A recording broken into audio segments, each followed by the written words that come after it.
What's going on, beautiful people? It is I, your flying locomotive and faster than a speeding bullet SuperCliff, coming at you live with a brand new video. And for today's majestic and fantastic video, we are back at some more Norse comic book shenanigans, for I am talking about AlEwing's Immortal Thor, issue number 11.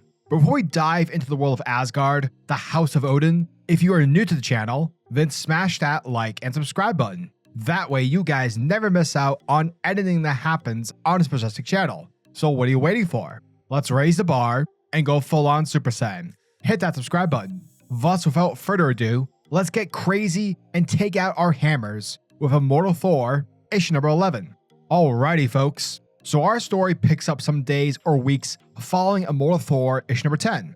Basically, Minotaur, the CEO of Roxxon, was murdered by Enchantress and Executioner. And through comic book machinations mixed with dark magic, Thor, the god of thunder, has been framed for murder. Now, the Avengers and the superheroes on Earth are fully aware that Thor isn't some, cold-blooded killer. They're aware the nuance is involved. Nonetheless, Sam Wilson tells our hero that it's best if he keeps himself busy for the time being, at least till this, gets cleared up. And from there, we pick up with Thor calling on the Odinson family meeting, where you have all of Odin's children showing up because they're readying for a quest, an adventure. Apparently, the Norse god of war Tyr has been encased in one of the In-Betweener's boxes. Essentially, he's been trapped in Davy Jones's locker, but in a more cosmic, less sandy way. And if you read Jonathan Hickman's miniseries, Gods, then y'all would have known this to be the case. Now, obviously, when you have a room full of Odin's kids, there's obviously going to be some bickering happening. Loki's mischiefs will be at play, Shakespearean dialogue,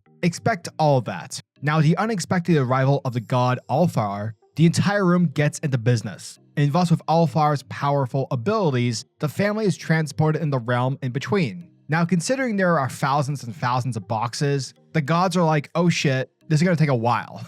However, Bragi, god of poetic storytelling, begins a tale, informing the gods of how to find and locate Tyr. Essentially, Tyr isn't in just one single box. Tyr's essence has been split, one side being chaos, the other order. They'll have to find the box that holds each piece. Now, in addition, we also learn that Loki was the one responsible for tossing Tyr in the realm of the In-Betweener. And despite being apologetic, as is always the case with Loki, everyone starts shitting on him. Eventually, the group come across one of the boxes, and upon venturing inside, the box becomes a giant black room. And sitting in the middle is Tyr. However, something is definitely not right, because Tyr looks very, very evil. He looks very sinister, and it seems his left hand, or his right hand, whatever direction, fuck you, is conducting dark magic. And that, folks, was the end of the Immortal Thor, issue number 11. And thank you guys for checking out my video, as it truly, truly means the world to me. Okay, so let's start with the basics. AlEwing is a great writer. Dude understands Marvel, he understands comics, and he's a savant when it comes to canon and the happenings within the Marvel Universe. With that said, the expression too much of a good thing is too much, that's basically this entire issue. If you didn't read Gods by Jonathan Hickman, and if you're already struggling with the writing style of the Immortal Thor already, you're fucked. Good luck.